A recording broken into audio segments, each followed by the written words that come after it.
And welcome to this week's Mailbox, where the weather has calmed down now. It's no longer baking hot. We just have storms that are threatening to lift the house off its roots at any given moment. But never mind, I'll take that. So this week we've got a bit of a mix of questions concerning, BFA, generally how WoW will be going, WoW for the console, and actually I think questions on just about everything.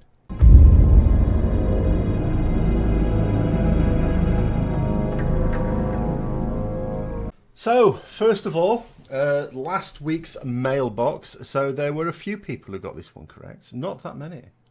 Not that many. You're very lazy, can't even bother to go out anymore.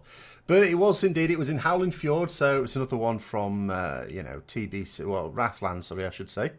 And it was at Ford Wildevar, indeed. So, this week's, so you even get this one. There's a little bit of a clue there in the old Matrix hue. But what you need to do for this one is to say in the comments below where the mailbox is.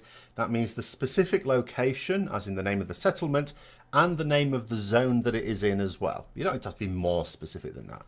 We don't need coordinates or anything like that. So, on to the questions, or statements, I should say. Statements. So, first one, yes, again, about me. So it sucks you stopped raiding. I won't have stopped raiding, but Mythic raiding, it's the same thing, really, isn't it? I'm really going to miss your WoW videos about Rets. They won't stop. In fact, when I think about the stuff I do for Ret Paladins, most of it would still be the same, because I can still do exactly the same. The difference being that I can't offer advice on, as a Ret, dealing with certain mythic encounters. But that being said, the other stuff with Rets is still the same, and you can even sort of suggest for certain abilities how to get the best out of them, because although Mythic Raid encounters are different, obviously, in each tier, the Mythic Raid mechanics that you get are largely the same from tier to tier, or from expansion to expansion. You get the odd unique one, you could argue that Kil'jaeden's Illidan phase was a fairly unique mechanic in Legion. Other than that, there weren't really, if you look at any other mechanic, you could sort of say, okay, yeah, but that's just like this other one that has also been in there in the past. And you can see that in Uldir. In Uldir, there isn't any new mechanics that I've seen. So I can still do those, but obviously I can understand that, I will be someone who isn't even doing Mythic Raiding, and so credibility will drop down. So we shall see from there. But I will still endeavour to do the Ret Paladin videos. On to the next one. So we were talking on Tuesday's Azeroth review, about, WoW potentially heading for console. I'm not sure WoW itself would, but potentially they might be trying things out at Blizzard for the next Warcraft title, which surely would be for either console or mobile, I was saying, but I would think most likely console. So someone saying, I've been saying it for the longest time, the game has been dumbed down to fit another market such as console and or mobile, because it is a bigger market and people in those markets are throwing insane amounts of money on skins and power-ups. Then it goes on to say, we saw this with the EA controversy with Battle, blah, blah, blah. I don't think we need to worry about that. Obviously, we know that there's a lot of money in the console market. I don't think we really need to look at what EA are doing and saying that this is the road that Blizzard or Activision would go down. They are a bit different. They don't kill games for a start. I mean, it's their own games. They don't just buy a studio, milk out the last dregs of it and then kill it off. That being said, yes, surely they would want to get into the mobile market or the console market or both with a future title. In terms of it being dumbed down, I mean, I still don't think it's ever going to be in the state where it could be. I'm not sure to what extent the person who wrote this means dumbed down either, because I can't think of anything in the game that is inherently dumbed down compared to how it has been in the past. I'm not seeing that. But I think the biggest problem would just be targeting. Surely there is just some systems in World of Warcraft from a time, when, of course, the PC market was much bigger, and especially for MMOs. And that hasn't really changed, and targeting is one of them. Targeting would be very difficult to do on console. Not impossible, because there are people that play World of Warcraft with a controller, with Xbox controllers. So it's not impossible, obviously. But I would have thought it would be not pleasant for the majority of console players. So I think we're probably more likely talking future title. If you can hear a gale going in the background, by the way, that's because there is one. Oh dear. You pay for it one way, don't you? So it's like, it's not hot anymore. It's great. I've actually started painting again because I'm not melting. But I do keep every now and then thinking, And if it gets up a bit more, I'm going to have to open the blinds. I don't like letting natural light in. But it's either that or shut the windows. And it's not so cold that I'm okay with shutting the windows.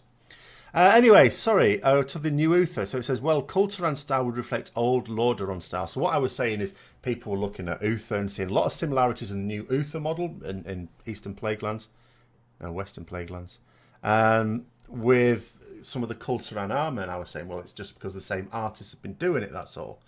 And the there's no Kulturan devices on it. There's no little anchors or anything like that. I think it's just the art style with this expansion. And someone's saying that it might not have survived elsewhere and certainly wouldn't be used in Stormwind. So the Kulturans look like Uther, not the other way around. Maybe that's it. They're trying to talk about a time when Kulturas was in the Alliance previously, at the time when Uther was still around and Lordaeron was still, a realm. Maybe it's for that. Says he does look a bit more like his HOTS model now, which is neat. Again, I don't really keep up with that. I don't play Heroes of the Storm, so I often don't keep up with models in that. But yes, I do know that every now and then there's a bit of a buzz about what a particular character looks like. And it can potentially make sense then to adopt anything that, gets a lot of praise into World of Warcraft itself. Says, as for the revamp of his tomb, I assume it's connected to the revamp of Stromgarda. It seems like there's a quest or dungeon going to be connected to the tomb. That would make sense. I mean, obviously, Stromgarda is going to be the source of... not that that's what his tomb is. But that's going to be a source of... Warfront, the first Warfronts there. But that's not where Uther's tomb is. But, of course, if there's... again, I was saying it doesn't really make sense just to revamp it for no good reason. So if there is going to be a dungeon at some point there, that would potentially make sense. I don't know that. It's not one of the initial dungeons at any rate. So if it is, it's one that they're keeping at the moment to themselves. In terms of a quest, I don't know. I can't think of a link that would make it obvious that there would be a quest, but there could be. There must be a reason. There must be a reason why they've completely redone the Uther tomb. And you're right there, it might be related to something else going around there. It might be related to a dungeon. It might be related to a quest. I don't know. But it has to be related to something. I don't think, although it's possible, I don't think an artist just went, you know what, I'd really like to redo this. Can I redo it, please, during my breaks and lunchtimes? And Blizzard went, yeah, all right then. I don't think it would have been that. But I would be curious to find out what it is about. Because I have no idea. So if anyone does have any ideas, then throw those in the comments below. Because, but I don't, Stromgarda, I'm not, although that is going to be revamped for the Warfronts. Maybe that's it. Maybe there'll be a Warfront connected to in the Western Plaguelands. Because the idea is, when you do the Warfront, whichever side wins, because, it's open for one faction, then another. And you win, and it's supposed to change the landscape around it because reasons. I don't know why we would give a shit. Maybe there's some world quests appear there or something. I've not seen anything on the beta that give a reason why the landscape it matters to us. It'd be different because these are landscapes of leveling zones that even people leveling don't really want to go to. So, but yeah, maybe there'll be a Warfront for Western Plaguelands. In which case there might be a much wider range there. But even that would make me think, well, why just change Uther's tomb? Or why even change Uther's tomb itself? It's strange to me. It's strange. But anyway, if anyone's got any ideas, Apart from, you know, ones, as I say, that have said here, quest or dungeon perfectly feasible, but we don't have any information on that. On to the next one. So, again, this is talking about World of Warcraft. You know, again, if they were thinking in terms of changing it, especially for a Warcraft, for a console market. What they could do is give each class 10 abilities and then make us level them up and tweak them to a direction we want. I mean, they do things like this in other MMOs. I mean, both modern and not so modern. Like, for example, I've been playing Lord of the Rings Online again recently, and they have a system like that, but that's the more old-style system, which is very grindy. So the way that works is you get your abilities like you do in old-fashioned MMOs, including World of Warcraft, and by using them, you sort of get experience in that ability. And when you've used that ability so many times, then you get a better version of it, which you can like slot. And I think, I'm trying to remember how it works now, because I'm leveling up this character. As soon as I've leveled it up enough, I'll remember how all the systems worked. Can't remember whether you have to choose so many of these improved ones, or you just get them as improved. I think you have to choose, and you can slot them into your character thing. But that's one way of doing it. So that's an old-fashioned way of doing it.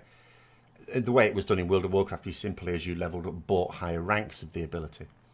More modern ones, I suppose, would be an example like Elder Scrolls Online, where, again, using ability gets you levels. You get to a certain point and you get the morph, which is like you get advanced versions of it, and you get a choice of two. It's like, well, which one do you want? And so that's an example there. I don't see World of Warcraft doing it. I think there's certain things, I just see it being stuck in the mud now. World of Warcraft, the great innovator, is now, you know, the old fogey that doesn't want to change. And although with each expansion, there's always things that come in and that you could argue, well, that's, you know, that's new and that's new. And there seems to be new things, but there don't seem to be much in the way of changes. I mean, the biggest change as such in BFA is the fact that first aid's disappearing.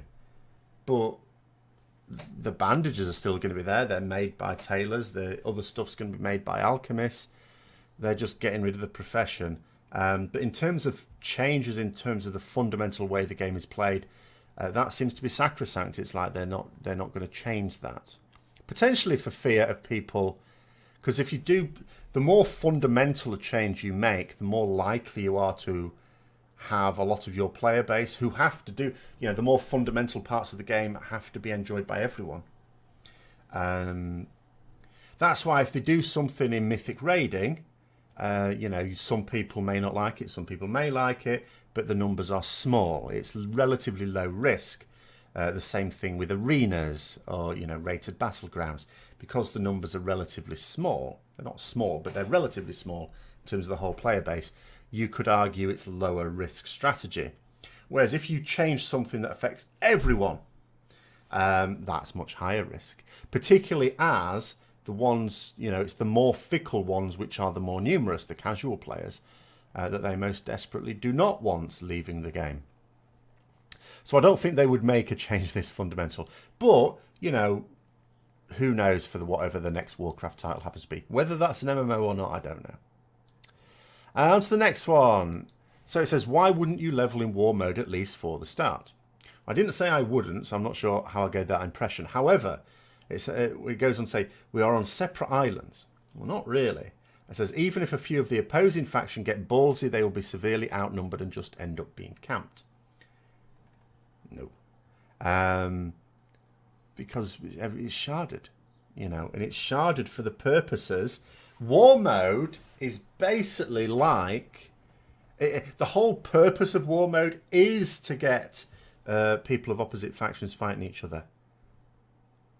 You know, and sharding will distribute the numbers as evenly as possible. Not on an RP realm different, of course, but on another realm.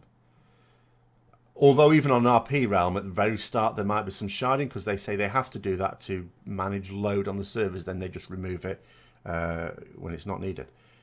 But on a normal realm, yeah, there's no reason to suppose at all that there's going to be a huge outnumbering factor which will stop enemy players. Because we're not even talking about enemy players getting to 120 and then going across. You go across earlier because there are little quests in the war campaign which send you to enemy faction zones while you're leveling, and you should do those as soon as you get them, by the way.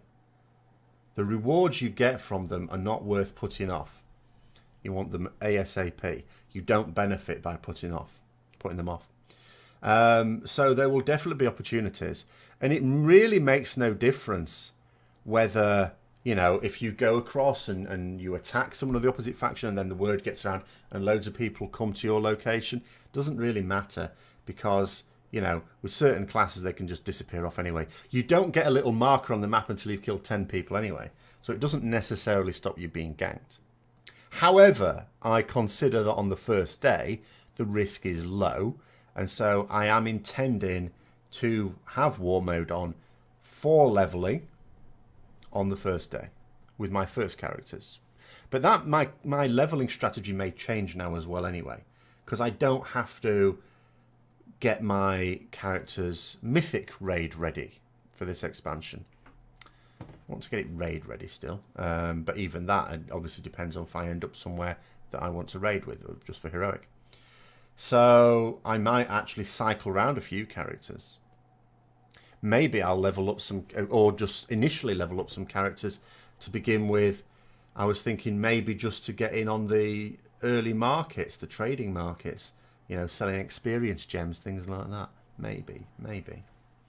Who knows? But all I do know is that, as I say, if I were to go at it with one character and level it up, I would start off at war mode, and as long as it wasn't inconvenient to me, and I wouldn't expect it to be inconvenient on the first day, then it should be okay. And to the next one. Yes, I occasionally get ones like this. So sorry, Thete, totally disagree that in vanilla TBC you could just raid log. Consumable farm alone was a second job. I do not know what the people who say this were playing at. I cannot fathom it. During vanilla, or the early part of vanilla when I was raiding, I spent 1 hour in Silithus farming elementals to get essences and elemental blah blah blah blah blah. That was plenty to buy me the herbs I needed for my consumables. Didn't need anything else. 1 hour. And later on it got even better, because once Zul'Gurub was on farm to the point where we didn't really bother with it as a main activity, I used to do Zul'Gurub runs on Sunday afternoon with a mixture of mains but also alts and social, stuff like that, just to get it done. And the way I incentivized people for doing it was the bijous and coins and stuff that used to drop. I used to distribute those to everyone at the end. You used to make at least 100 gold just selling those on the auction house. That was 100 gold at least every Sunday, just for a few hours in Zul'Gurub. Absolute doddle. And in TBC, I adopted the same strategy. Quite frankly, in TBC, I just farmed elementals. There was a place in Blades Edge Mountains, which is actually, because I've been there recently with the mole, the Dark Iron Dwarf mole machine video. So I've been there recently. And the fire elementals there. I used to farm those for bits and pieces. And that got you all you needed for raid consumables. So and again, it's like, that was like an hour or two every week. It's hardly a second job. But the important thing is anyway that I was talking about was, because I'm talking about all the extra stuff you have to do in Legion, and it's also going to be the case in BFA. It may not be as bad, but it's still the same thing. Is the fact that when you were doing that farming, which took an hour and 2 hours in TBC, it was a bit trickier in TBC. I could do it on an ad hoc basis. Where, because it was solo, that's the important thing. You know, I'm not suggesting that endgame raiders only come on for raids. They're on at other times as well, pottering about. It's the pottering about that allows you to get the gold that you need. And that's the case now. Not all raids supply you with consumables, but now you have to be on at certain times, because the extra stuff you have to do is group stuff. You have to do the dungeons. I mean, you had to do dungeons then, but that was only at the start of an expansion. Now there's various parts through the expansion where you have to do the dungeons, or you have to do the islands, or whatever. I mean, Warfront should just be able to queue up for it. But islands and dungeons, you want to do it at a suitable level, then all right. Well, you ideally don't want to put. You might have to, but you ideally don't want to.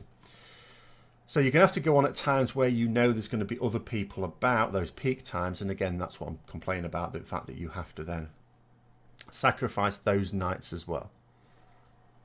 So that was the issue there.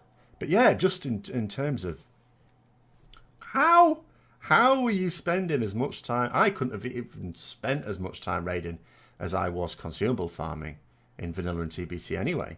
Because it was more common to raid more often than we do now. It was also common when the new tier came out. You didn't just jump into it and forget the old stuff either. So there's a lot more raiding went on. It wouldn't have been time to have spent much on consumables. I had a job.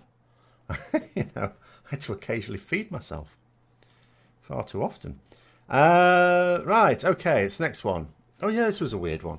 So obviously, I always explain at this point to, again, as I always will, and I'll continue to do so, steer clear of comparison sims.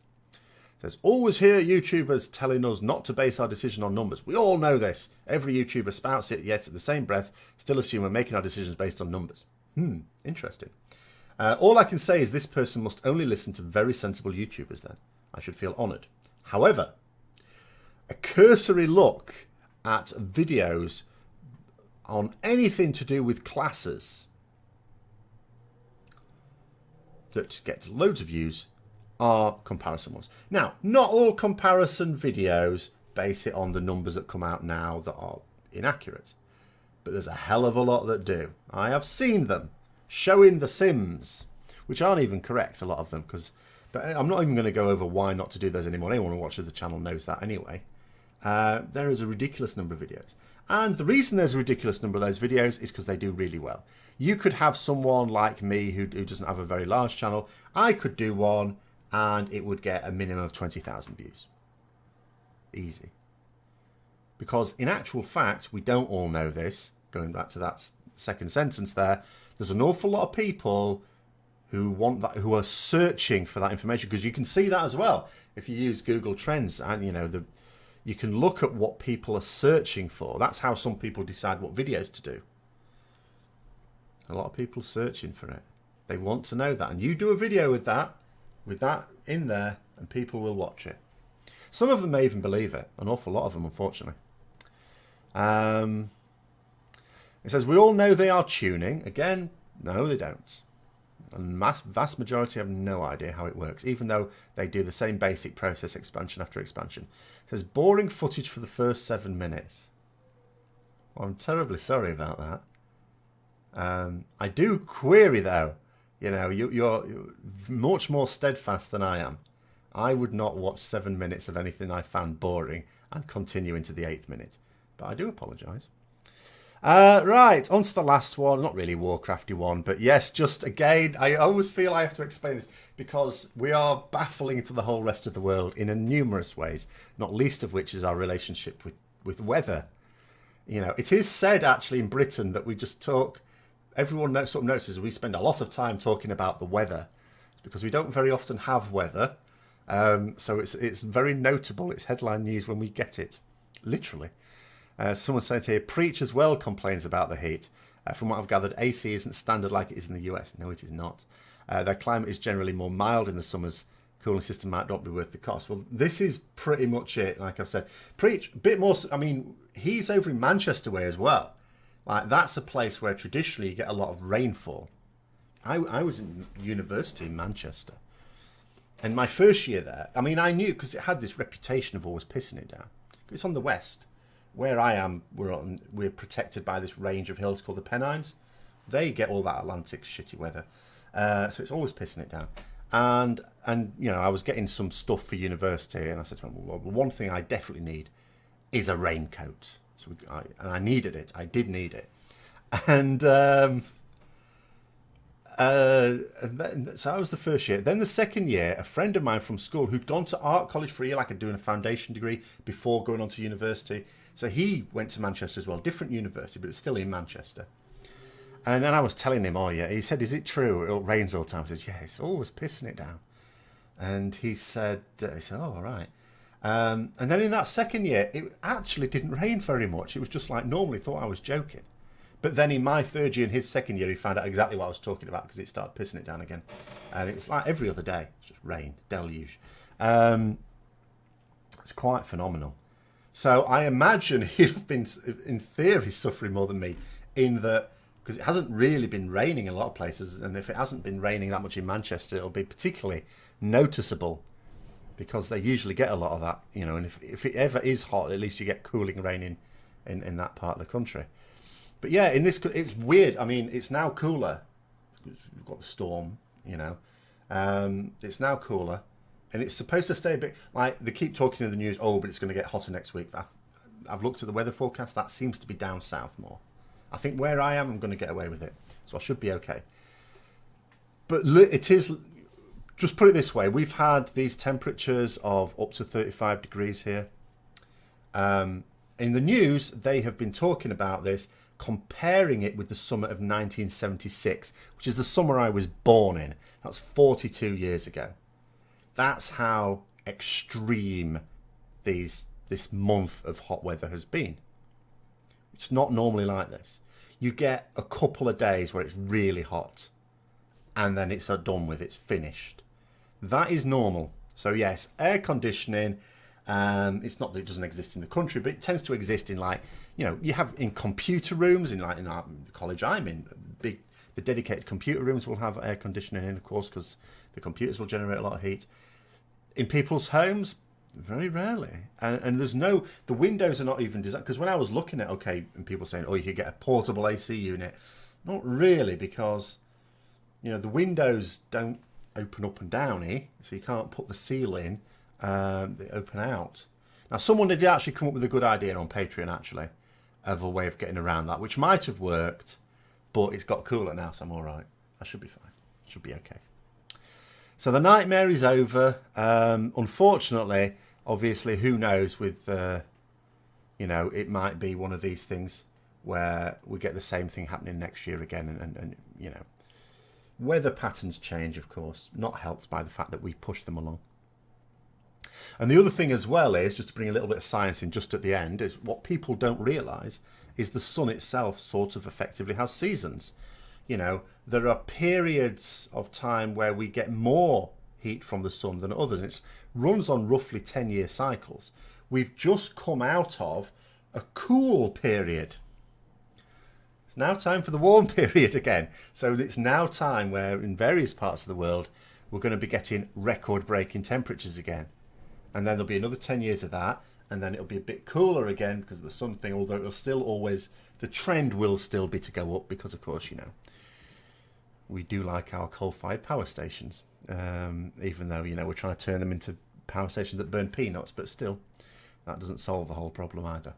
So anyway, there we go. That's this week's Mailbox. Hope you enjoyed it. If you did, don't forget to like, comment, subscribe, and share with others who might be interested. If you're interested in much more live discussions, then there's going to be 2 on next week. There's going to be the Azeroth review, as normal, on Tuesday, 7 p.m. UK time, for a couple of hours. And then next Saturday is going to be a live Ret Q&A, which I do every now and then.